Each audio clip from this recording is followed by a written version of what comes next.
and he had the envious job to update this document on the interconnection standard for embedded generation. I think Andrew probably got a few extra gray hairs. It's a very comprehensive document. And when I spoke to Andrew the other day as well, I've now learned that he's got quite a bit of practical experience where he's learned to implement this document. And we asked him if he could share some of that today with us so that the distributors can also go forward and do that. Andrew, I don't know much about your further background. I don't know how long you've been with Eskom and things like that, but I know it's been for a long time. So thank you very much for your inputs today. Thanks for the introduction, Gerard. Can everyone hear me? Loud and I can clear. hear you. And can they see my screen? Still needs to load. Not yet on my side. I'll hit share again. There we go. Yes, we can see your screen. You'll just switch on your camera for a short while. Okay, switch it on. Okay, so that's me. Hey, Andrew. Aging decently. Okay, so if we can go forth with the interconnection standard.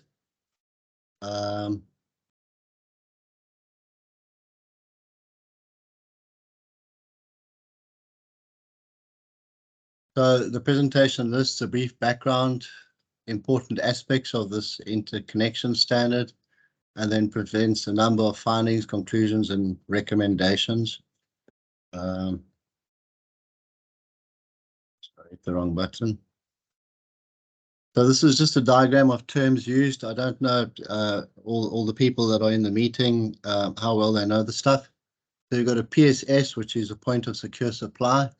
That's basically where you get two or more feeds connecting. So we call it a secure point.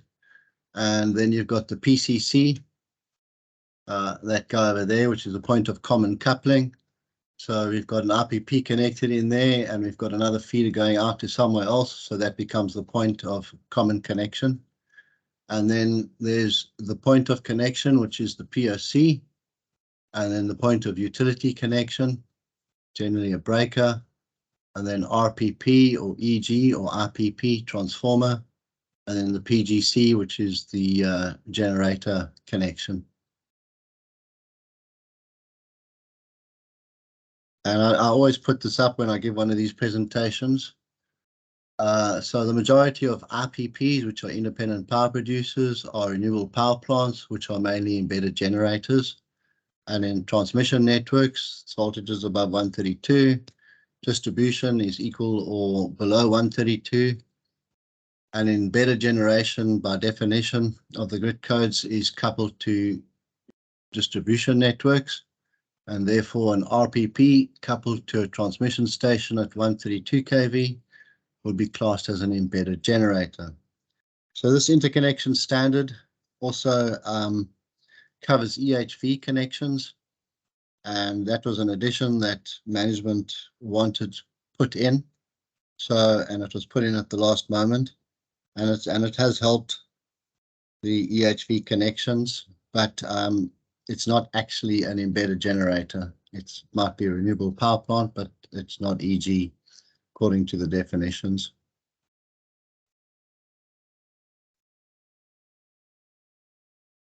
So the requirement for this interconnection standard was stated within the DX grid code, and some comments were made in the network code, but they were not very precise. The distribution code was more precise. So the standard is aimed at EGs, which include RPPs and RPPs. And as I said, expanded to include TX at EHV level. The underlying theme of this interconnection standard is that it shouldn't have a negative impact on the network, and that the security and dependability of the protection and control systems are not compromised.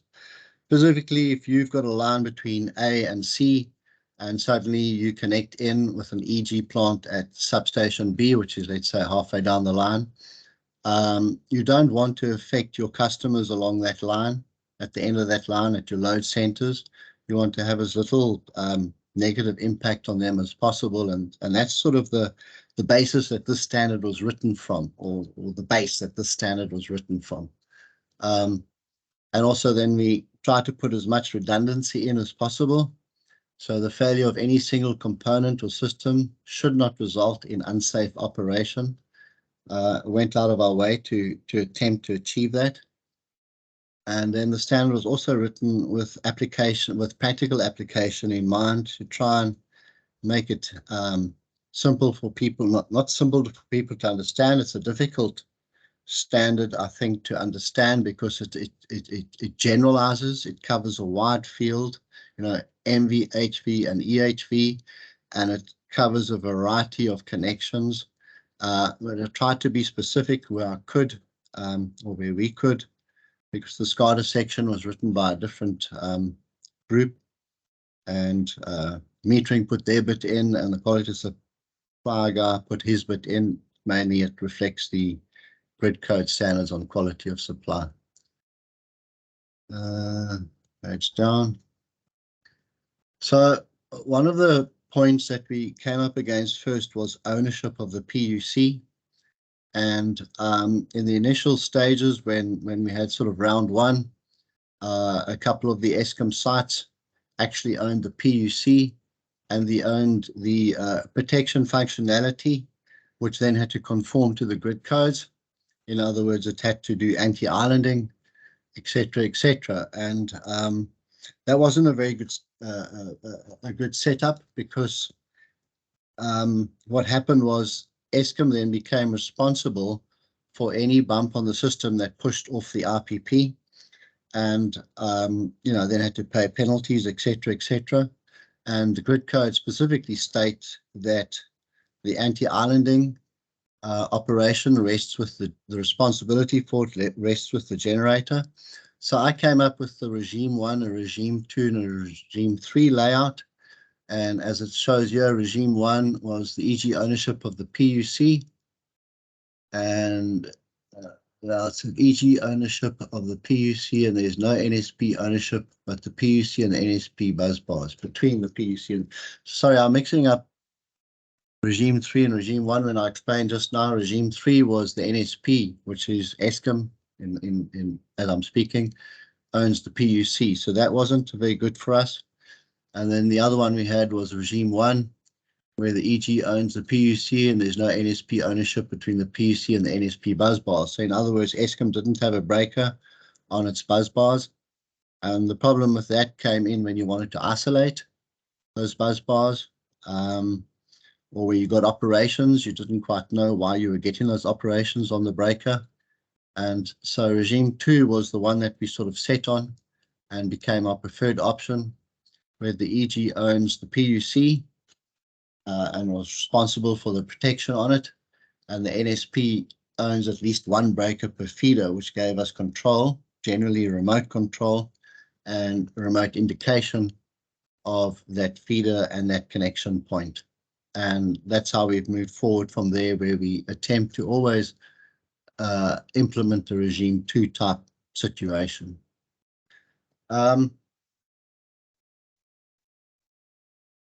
If I go to auxiliaries lost if a PUC operates for anti-islanding, as opposed to if the breaker on the low voltage side of the EG transformer operates, in the interconnection standard, it said that we want the PUC breaker to operate for anti-islanding and other such conditions.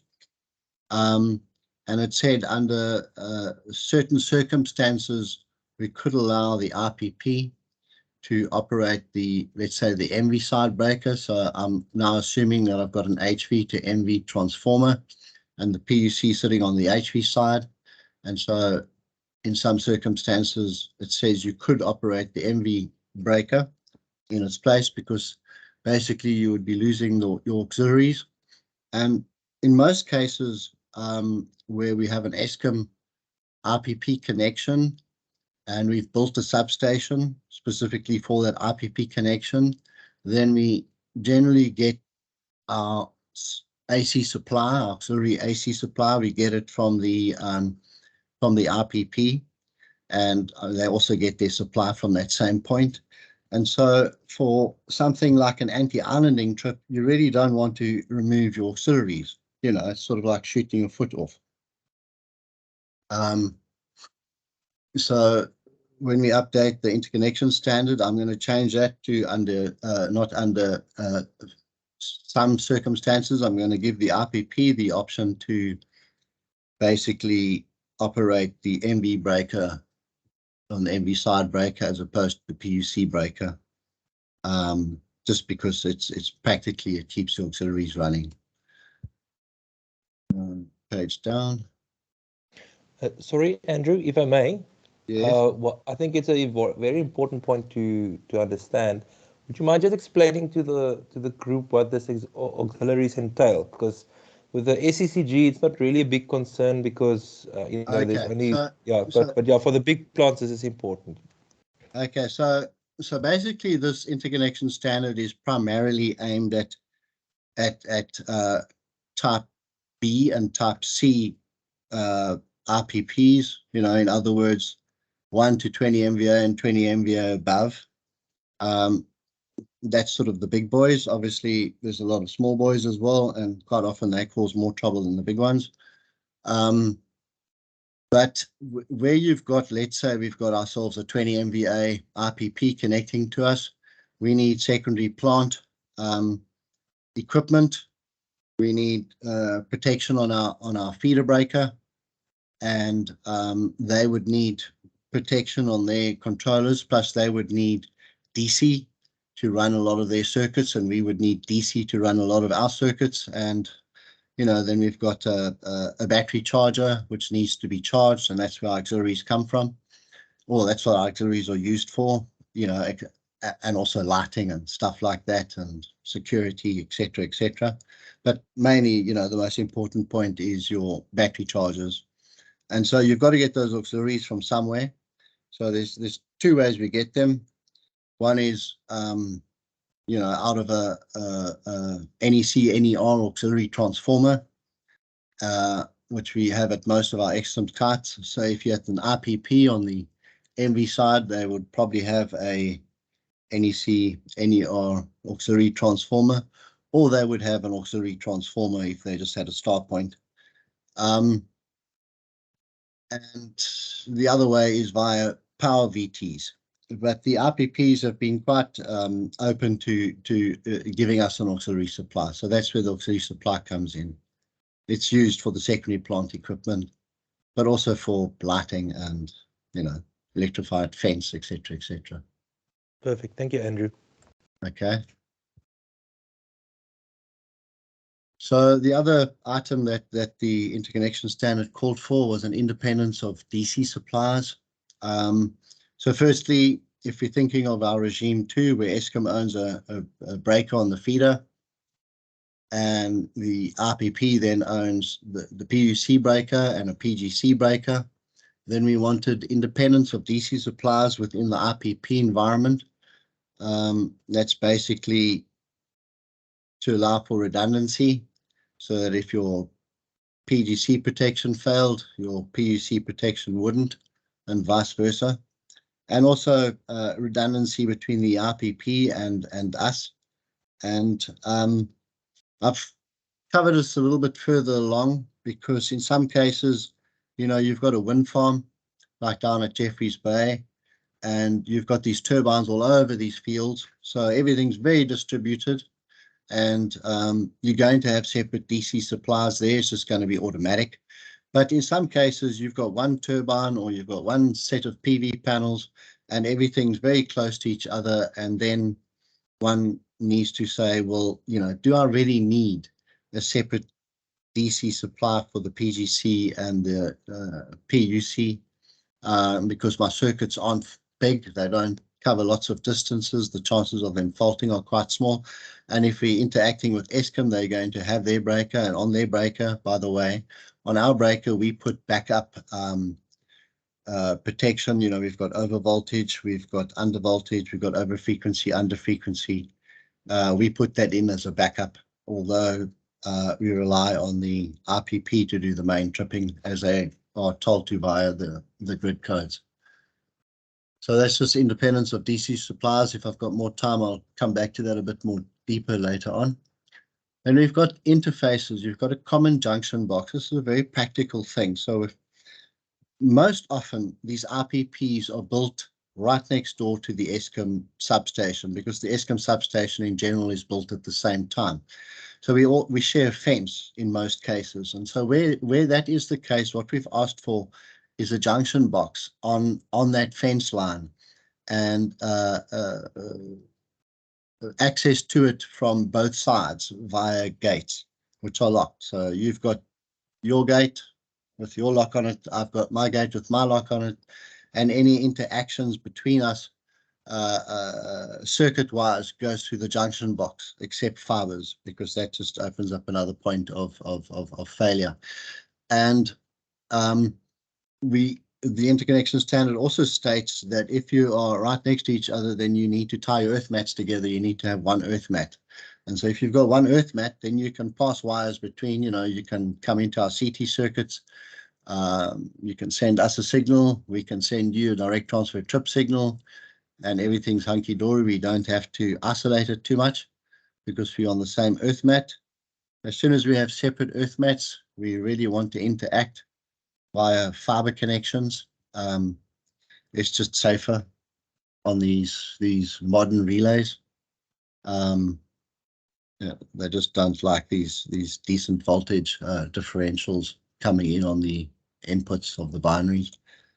So the interconnection standard does list these items and does state that, and that's where part of the earth mat treatment comes from, is so we don't have these floating differentials.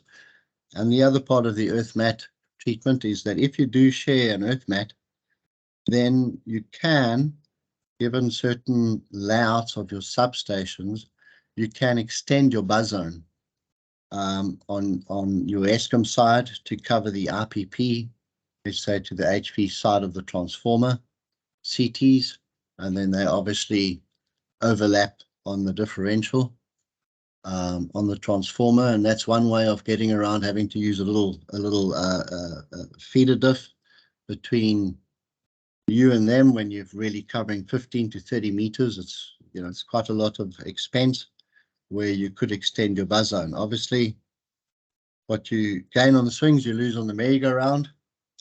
If Eskom extends their buzz zone, or if you as a Munich would extend your buzz zone, then if you came along to that substation and put out another feeder to somewhere else, then those 30 meters that you're covering, if there's an operation of that, you're going to lose the other feeder. Those are the sort of things you have to consider when you say, do I save some money by not putting a little differential down that feeder and using the buzz zone? And it limits me futuristically a little bit. But how often am I going to get a fault on my buzz zone? Well, I do get cats climbing up, and I do get birds catching on things. So yes, you do get faults on your buzz zones. So those are all the things where you've got to juggle finance versus technical, designs. So that's the earth mat. If you've got a shared earth mat, you can extend the buzz zone, and it does come out slightly cheaper than if you didn't. One of the big fights we had when we put the standard together was I wanted a oscillating transformer between the IPP and Eskom, and I wanted that transformer to be a star delta or delta star, and I wanted to basically decouple the two with regards to the zero sequence, because it's quite difficult grading. If I'm grading down the line for Eskom, I've got a lot of stuff that I'm grading in line with each other, and now suddenly I've got to add the IPP stuff. I start running out of space, and on my grading curves, I basically start running out of time. And so if I've got a star delta or delta star, then I can stop right there, and I don't have to grade in the earth faults on earth fault currents. The other thing is it helps with the harmonics. These inverters generate harmonics, and yes, they do squash them, but you still can get harmonics, and so this isolates those harmonics. And also, hey, Eskom generates harmonics too, from our customers, and so it's vice versa. Yeah, An isolating transformer is then what we put in. Even if you coming in at 66 and we've got a substation at 66, then basically you have a 66 to 66 isolating transformer. And we found that going forward, after the RPPs got used to putting in an isolating transformer, they're not unhappy. Nowadays it's accepted, but it was quite a big fight getting us allowing that to get put in. So I had to make one or two other concessions, and I'll get to those concessions a bit later. So then the buzz zone and the unit protection clauses. So Eskom has a good couple of standards, and one of the standards says that at a power station you will have a buzz zone, and at a power station -1 you would have a buzz zone. And on contract, our buzz zone schemes in the past were decently priced, and they have saved lives and they've saved equipment. Opening up under load, these things can operate in 15 to 10 milliseconds, and adding that to the breaker of 50 milliseconds, you're looking at 60 milliseconds in total to remove the fault. Where you actually go and inspect the isolator that was open under load, you see a little black mark, and that was at Simbani up in the Transkei. And another time we didn't have the buzz zone on one of the other sites, similar type of fault level, and the same scenario, and that melted the isolator, caused the operator to jump over the fence and run into the bush. So lucky he survived. So we've pushed buzz zones for quite a long time. And what's nice about a buzz zone is it's unit protection. It's basically current unit protection.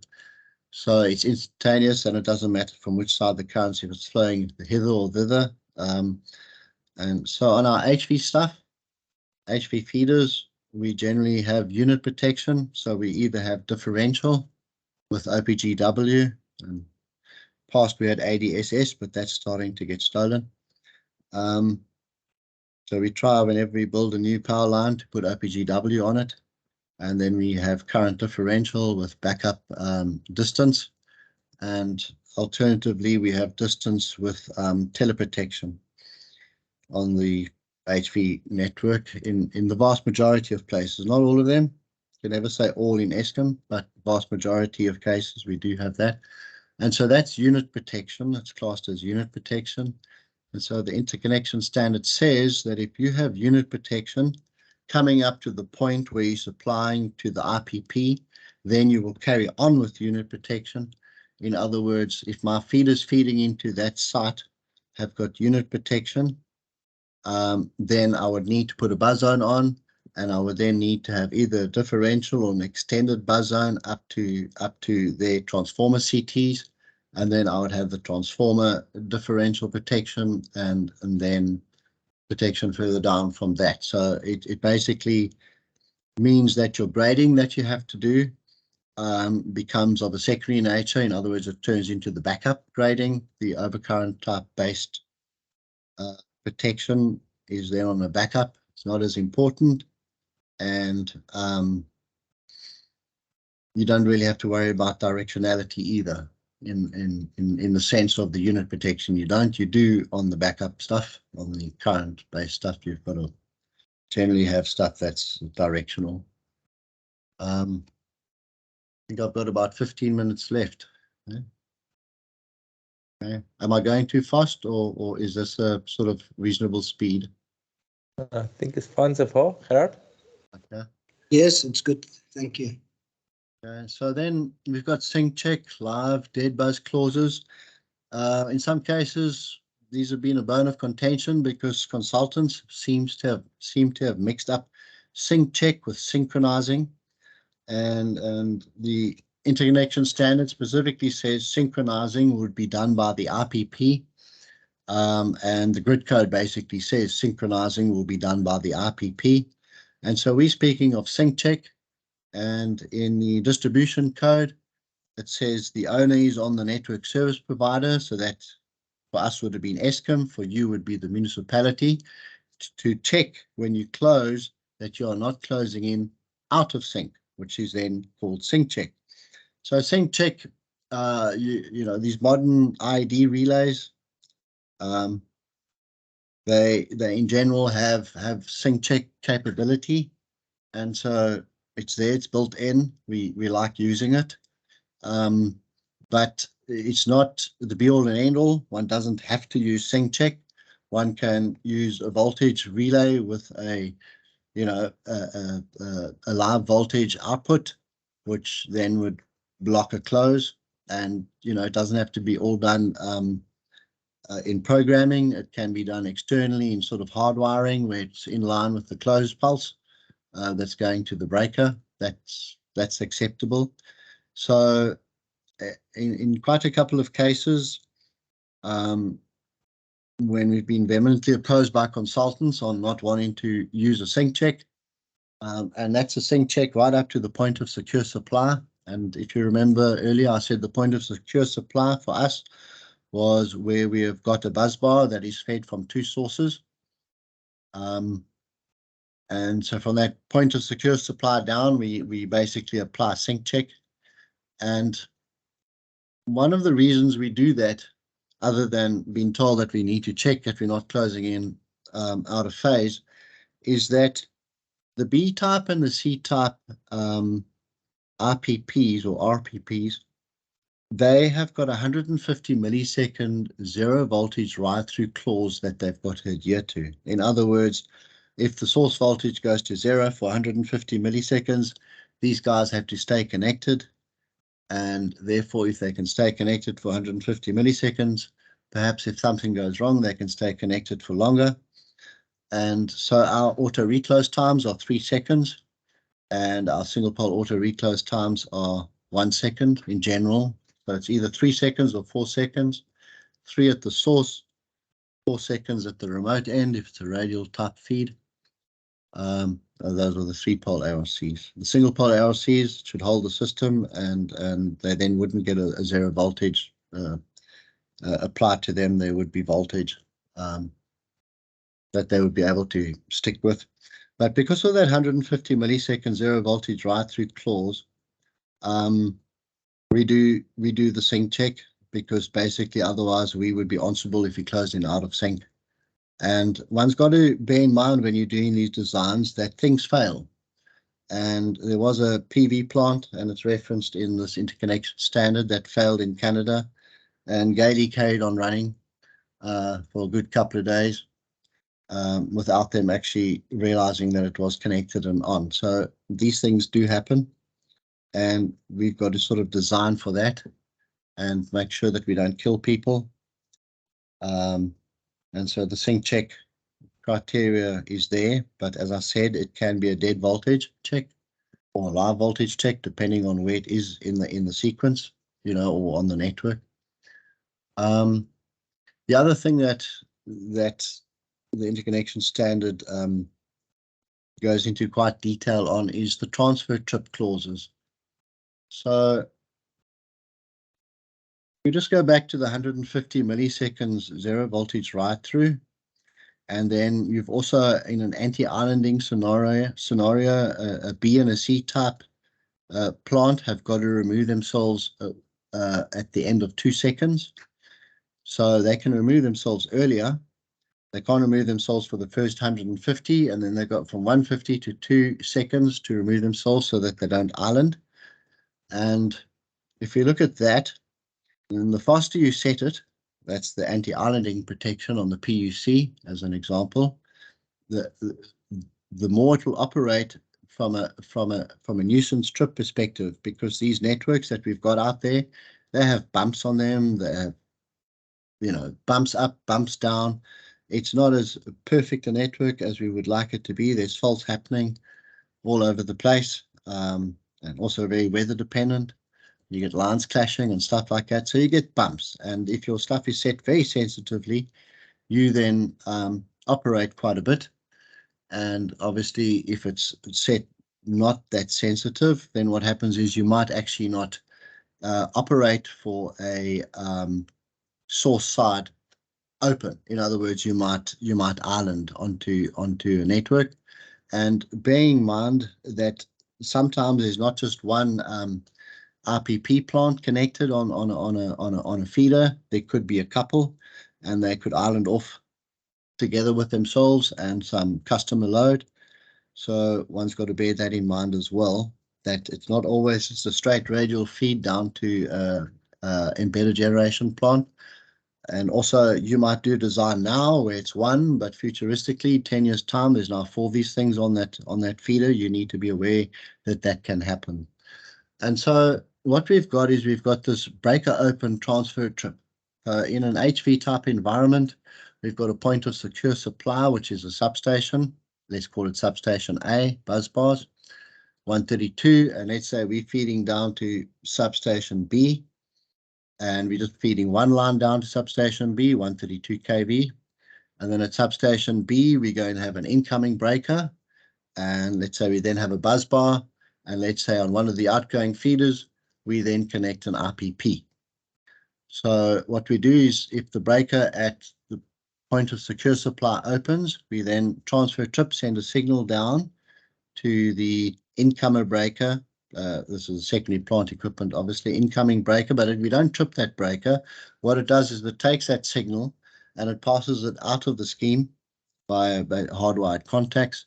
And we then give those contacts through to the IPP and we say, go and trip your breaker. And obviously, if you don't want to trip your PUC because you're going to lose your auxiliaries, then trip your MV breaker from that. And so into that logic, you feed, your line isolators. If you've got bypass or if you've got transfer, you feed those type of sequences into the IED at the point of secure supply. And that way you get quite a decent signal coming down. In other words, that breaker opens. And so then you can start relying on that item as your main source of anti-islanding. You've still got to have your other anti-islanding because it's not infallible. Specifically on an X21 type microwave network, they do fail. And they're also quite weather dependent. If it's OPGW, then generally it doesn't fail unless someone cuts the line or whatever. So you've still got to have your other protection, but now you can set that slower. You can set your anti-islanding, your traditional anti-islanding protection slower because you're actually relying on your transfer trip to come through and open you. So, and that's why I'm saying the transfer trip type item reduces nuisance trips. It's not a have to in the interconnection standard, but it is written such that it becomes a have to if we're finding that the anti-islanding protection of the IPP isn't operating when it's supposed to operate. Then retrospectively we can put this in and charge the IPP for the costs. But on HP in general, we put it in anyway because the circuits are there, the OPGW is there, and the microprocessor IDs on either side are there, and so it's not a difficult thing to do. It's basically part of our default masking configurations in these IDs that we do that. The other point is responsibility listings. People like saying it's not me that needs to do this. So if one's trying to write a practical standard, it's clever if you start putting down departments who are responsible for what. And I tried to do that. It wasn't always that easy. And if the Munico are writing their standard, I know they have written the standard and some of their processes are different. Obviously, those would change. But it's very good placing responsibilities and timelines in these standards for them to get adhered to. So I've sort of running out of time. This was just the independent DC suppliers at the PUC and the PGC. And it was based on redundancy. And what I'm basically saying here is when you're thinking of big plant and you're thinking of wind turbines, you're thinking of whole fields covered with wind turbines. But in some cases, you've got one very small IPP generating into one point. And now you want to go and have separate DC circuits for your PUC and your PGC points. And it might not actually be necessary. So the interconnection standard doesn't take cognizance of this, but I'm saying if you've got these small type of IPPs, then perhaps it's understandable that you would take cognizance of it. There are one or two things, though. You can self-read that. Go down. So the one thing that I said to you earlier on when I got these isolating transformers in, I had to make a compromise. And so the compromise was that the protection functionality at the PUC could sit in the inverter stroke converter stroke controller, and it didn't have to be external to it. And we just go down one to get to that. So internationally, a number of power utilities demand that we have independent protection functionality to that residing within the controller converters. So in a cost-saving drive, the interconnection standard does not make that distinction. It allows the PUC controller converter to include the required protection functionality within its programming functionality. Now, that obviously means that if it fails, then probably so does the protection functionality. So we've got protection on the PGC, and we've also got Eskom backup protection on the PU, well, on the first breaker past the PUC. So we've sort of covered, that's how we could do it. But if you were to combine your DC supply of your PGC and your PUC breakers, then what I'm basically saying is what's on the following page. In case where there's only one generator type unit, requirement for separate breakers could fall away and be replaced with requirement for independent main and backup protection and control functionality at the PUC, and that sort of ties in with one DC supply as well. I just jumped a bit fast through that, but basically that's what I was trying to get at, was that if you do ever consider only having one DC supply and one breaker on your side, on the RPP side, then it would be intelligent to get them to remove the protection functionality from the controller interface converter, or at least have a backup that's external to it. That's the point that I was trying to make. Sorry if it was slightly ingewikkeld. That's neutral earthing requirements. I'm not sure if I've got enough time to cover this. Andrew, please take your time. This is very useful. So okay, at 3 o'clock I get load shed, by the way. So I'm going to get it hoofed at 3, maybe at 3:05 if I'm lucky, but it will go. It will give me a couple of moments where I know that, we've lost supply and I can say goodbye, but I'm just warning you, it's going to happen at 3. Okay. So just on the neutral earthing requirements, and basically with regards to the MV networks, the interconnection standard referenced an Eskom document, which was the standard, what's it got it here? It was the standard for neutral earthing of transmission and distribution networks. They had a clause in there which said the EG may provide a permanent point of neutral earthing as long as the total earth fault current contribution was a certain percentage of the total current. Now that clause was removed.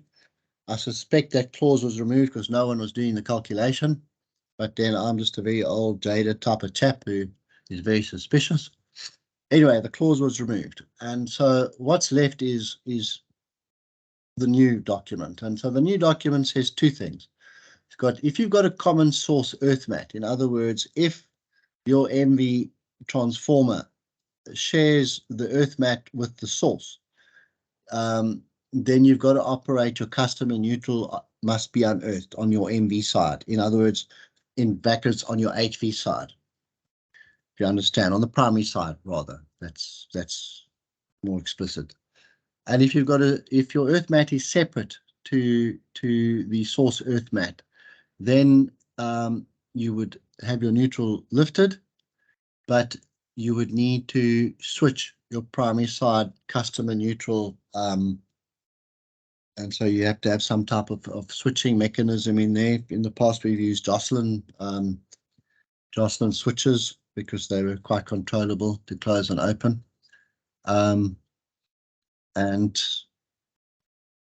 that's basically if you're going to be running your network. I'll just go over the page quickly. So if you ran through the clauses listed, the only one where I can see a problem is under conditions of separation between the network service provider's network and the EG system, care must be taken to not run any part of any system unearthed. Okay, so there's two parts here. You've got your intentional island, And in that, if you're doing an intentional island, the standard clearly states that the neutral needs to be switched, because basically while you were connected and you weren't in an island, your neutral would need to be lifted, because otherwise we've got too many neutral points and we start desensitizing the protection back at the source. That's why we go down this route of lifting these neutrals. One of the reasons. The other one is you get circulating currents in these different neutrals. But the main one is basically because you desensitize your source neutral.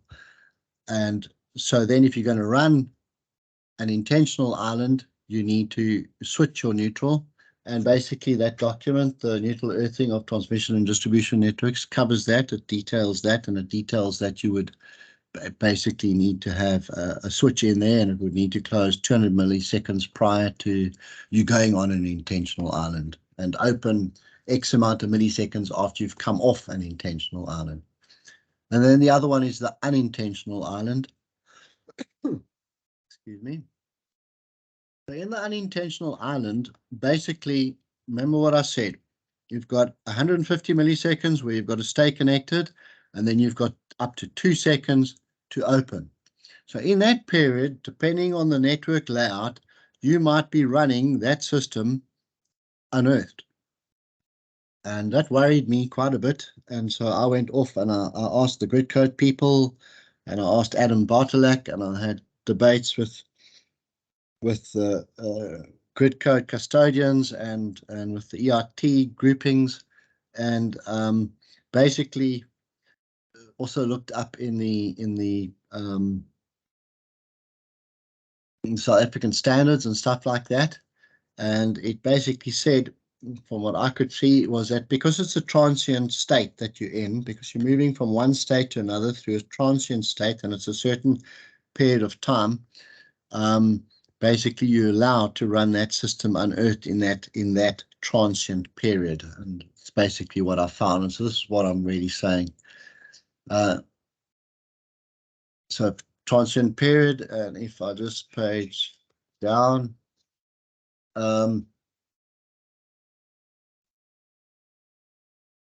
self-explanatory, but basically the I states that the surge arresters, the maximum continuous operating voltages, can be lifted if required, because what happens is if you're running a system unearthed, and if you get, let's say, an earth fault on that system in that period, might even be the thing that actually caused the initial opening, your healthy voltages can really rise up quite decently to phase-to-phase values.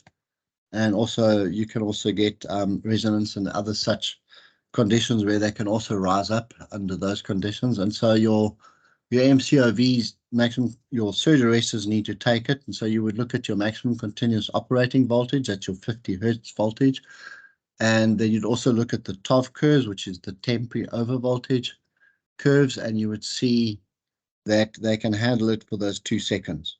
And so I would suggest that that's what you do at these sites when you draw out your network, and you see, yes, for that type of condition, that section there is going to run unearthed for that period up to 2 seconds.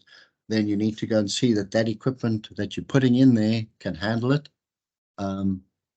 And I think that's quite a relevant practical point that I wanted to point out. So I'm coming to an end now. So just the limitations of the standard. There's more detail required regarding the responsibilities, the acceptance, the sign-offs of tests, commissioning, procedures, layouts, and deviations.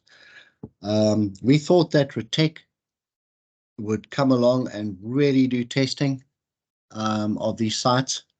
And I don't know how much of that occurs. And I know they were undermanned, understaffed, and they were also a voluntary group. And so one needs to beef up possibly this interconnection standard to list responsibilities and acceptance sign-offs of tests. There is some stuff in the back in the appendices, but it needs to be basically promoted and made more important as far as I'm concerned. And then there was no differentiation of that transfer trip, the carrier for the various power voltage gen sizes. In other words, it wasn't related to, if you got a 100 megawatt generator and you're building a power line, basically the interconnection standard should possibly state you will have transfer trip. And then below this value, it's deemed appropriate if necessary. You know, it's not an absolute, and perhaps I need to look at that a bit more clearly, a little bit more deeper, and that could probably go into an update on the interconnection standard. And then from a Munich perspective, islanding requirements, you might be islanding. Us in Eskom, it's not something that we're looking at the moment. But if you were going to island with these IPPs, then you've got to be aware that in general, these IPPs with these inverters, their fault levels, fault output is very low. It's just above full load. So it's somewhere around about 1.2 to 1.35 per unit of full load. And so that's not such a lot of current, and it's quite difficult to discriminate between a fault and a full load. You know, given that your protection equipment has inaccuracies built into it already via the CTs, the VTs, and the measuring equipment in the IEDs. So I would really strongly recommend that if you're considering islanding, that you definitely use differential type protection. It's immune to directionality, and it's rather sensitive, and it doesn't really care about your full load or not, or it just really works well. And the other thing is that I sit on a C-grade group where they're looking at the effects that these inverters have on directionality of distance equipment, and some of these inverters really pull down on some of the sequences, and some of the distance equipment has difficulty working out directionality, and this isn't the case with the differential type of protection. So you need to be aware of that. And in an Eskom scenario, you know, what happens when we get to these designs and the costing initially is that, and it will happen in the Munichs as well, is that the people who come along, the IPP people, they're really the bankers and the sort of forerunners, and they don't even quite know exactly what equipment they're going to get on their side, and they definitely don't know what inverter they're getting. And so you've really got to treat them as a black box, and you know, you've got to look at the worst scenario. And in an Eskom environment, because we have so many applications, we've sort of got to paint everyone with the same brush. Perhaps in a Munich environment, you won't get as many applications for the big stuff. You could dissect them a bit more than we have the time to, and you know, you could then differentiate between the different types. But what I'm saying is you're still going to find it difficult to do that, because when these guys come along and want to get an 80% accuracy cost estimate, they don't quite know what equipment they're going to be putting in, and therefore you've got to design for the worst case scenario. And the worst case scenario really is using differential. It will cover you, and you won't have too much trouble with it. I just wanted to add that in practically. It works quite well. And limitations external to the standard. Well, the grid codes were not retrospective. So round 1 and 2 came out, and the renewable power plant code wasn't quite there. And then round 3 and 4 came out, and the codes were there. So they didn't make them retrospective. So there was a bit of difficulty there, because if we wanted to follow the interconnection standard and we were suddenly getting round 2 applications still coming through, we were a bit hamstrung in those circumstances. And then there's definitely a lack of accountability of the embedded generator and the distributor with regards to post-fault reports. And the sad thing is that the grid codes don't stipulate that there will be a post-fault report issued by that timeline after the item has occurred. So what I'm saying is, if you can put that type of information into your end user agreement, you'll be doing yourself a favor, and you would need to put a timeline on it. You'd need to say within 1 month, we want this detail, that detail, and the next detail, or we want an actual report, but with the detail, we require the detail. So the technical legal information regarding the EG is not easily accessible, obtainable. Now, obviously, if there was an RPP sitting in my place, they would probably say the same thing about Eskom.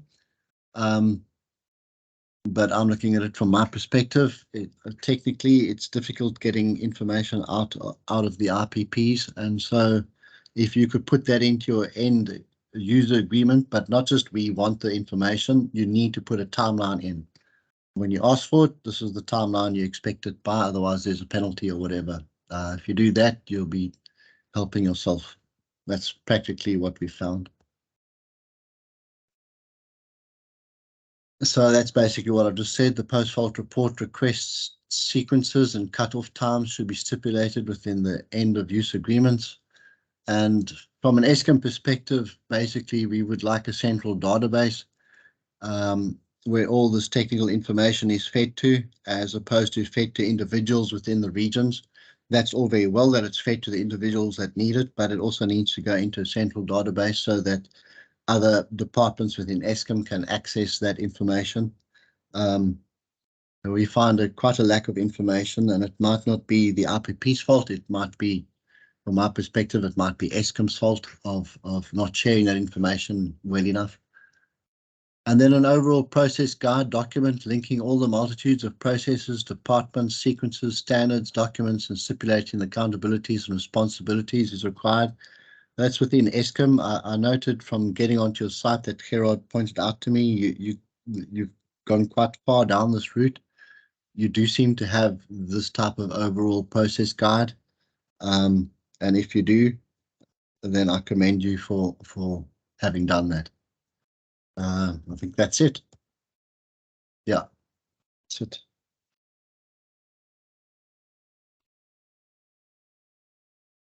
Anyone Thank you. still awake?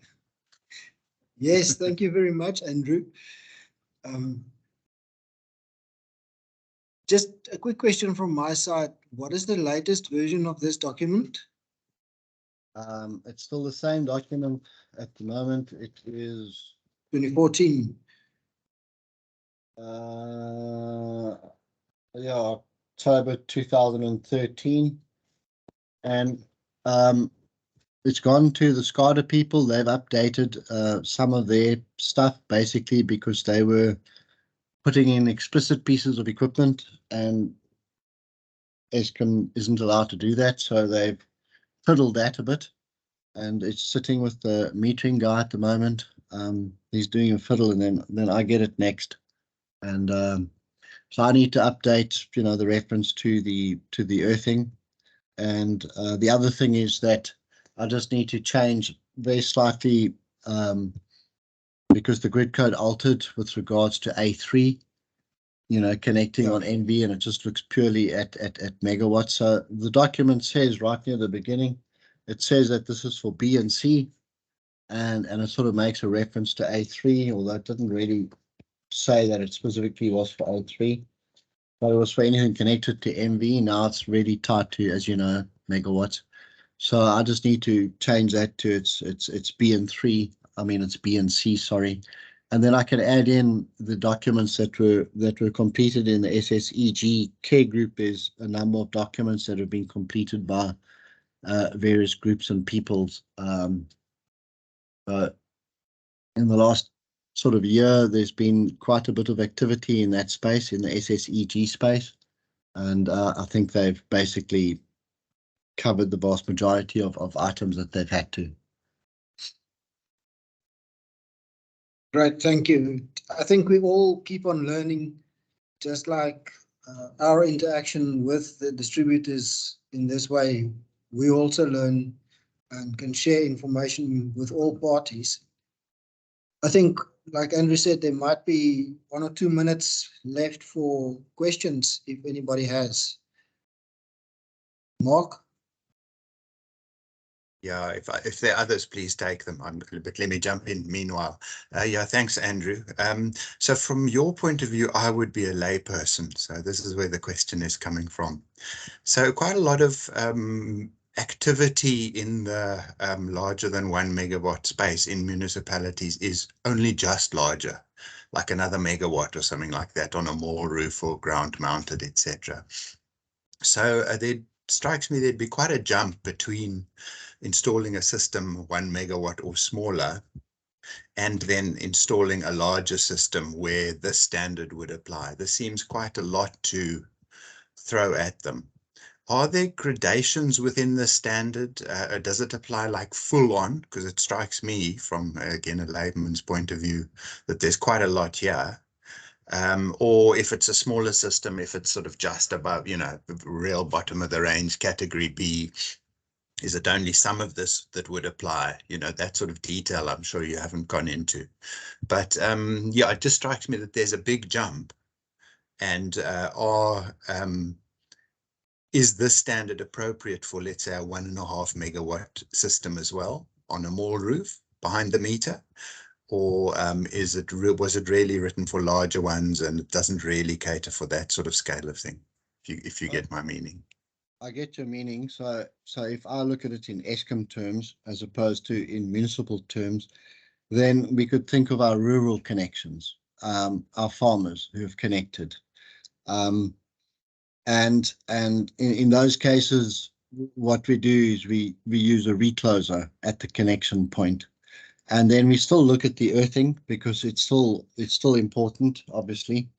And they connect basically on the load side of the transformers. And so in general, those transformers are a delta star, and they would then connect on their load side. And if it's for self-use, then and this standard does stipulate it, a reverse power meter, not meter, a reverse power ID, intelligent electronic device, that would put in there that you would say you can't push energy back into the system. As soon as you got that in place, then you can relax some of your other clauses.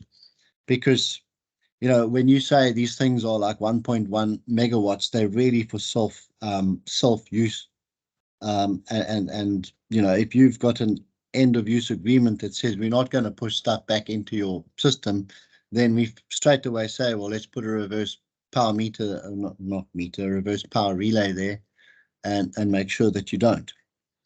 And obviously, you've got to be careful at the type of speed that you set this thing to, because we've had it we've had one or two questions from the mines environment where they've got these big winders and they've got these back EMFs, and of course these things push out a decent back EMF, and one's got to take cognizance of that.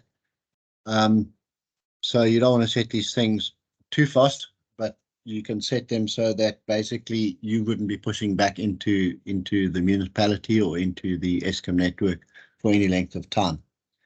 You know, can have that type of stuff. So I did try, because you're covering stuff from 500 megawatts down to 1 megawatt in this document, and so basically the big stuff really always connects to the HV.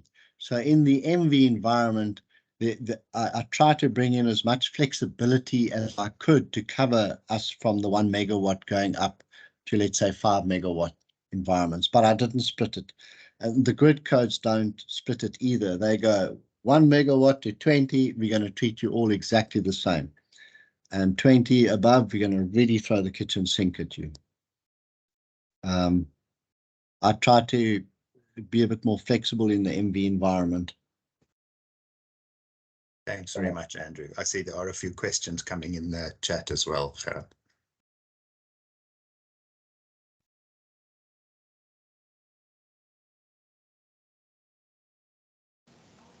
Gerard, you're still muted if you want to facilitate the questions. Sorry, I just lost all sound, so I didn't get the question. So no, so there's a few questions. Okay. Andrew responded to Mark's question. I actually also had a similar question. So, but it's good that Mark asked it, so that's great. But there's a few questions in the chat. Do you want to facilitate that on behalf of Andrew? Okay. Just point out. I think Azim's question here is basically just been answered. Will Eskom use the same standard for a customer with embedded generator larger than 1 megawatt, but is still a consumer of power for most of the day, month, or year? So I think you also, Andrew, you did say if you don't do reverse power, there is some relaxation. Yeah. So in other words, if you're not pushing stuff back into the system, then the reverse power relay frees you up quite a bit. Okay. Then firstly, Becky says, wow, what a solid technical presentation. So well done, Andrew. Does this definition of EG include the diesel open cycle gas turbines in Eskom? Okay, so I would not think that would be a renewable power plant, and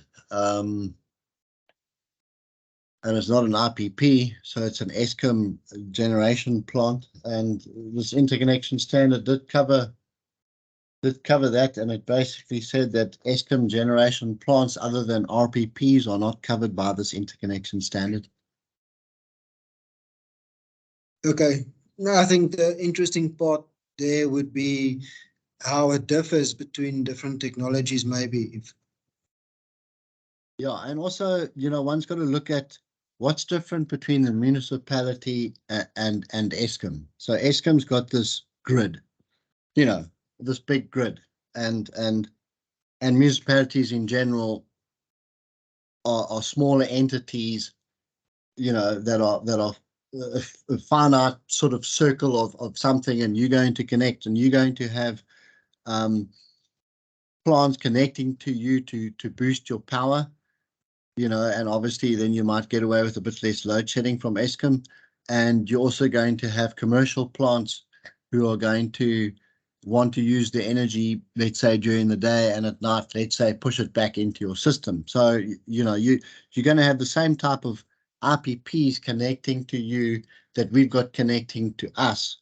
And so I was trying to see what could the difference be. And I've just been load shed. And one of the differences is that in Eskom, we've got remote control and SCADA indication. And in some of the municipalities, you don't have that. And I think that's quite a big difference between the two. And at these sites, you need to have that. I'm going to get dumped out now because we've just been load shed, by the way. So, you need to really look at that, and you need to have that remote indication and control at those points when you do put them in on your municipality networks. Can you still hear me? Yes. I mean, you're going to lose me in about 20 seconds, so I'm going to say goodbye. I'm sorry. Thank you very much, Andrew. It's a pleasure.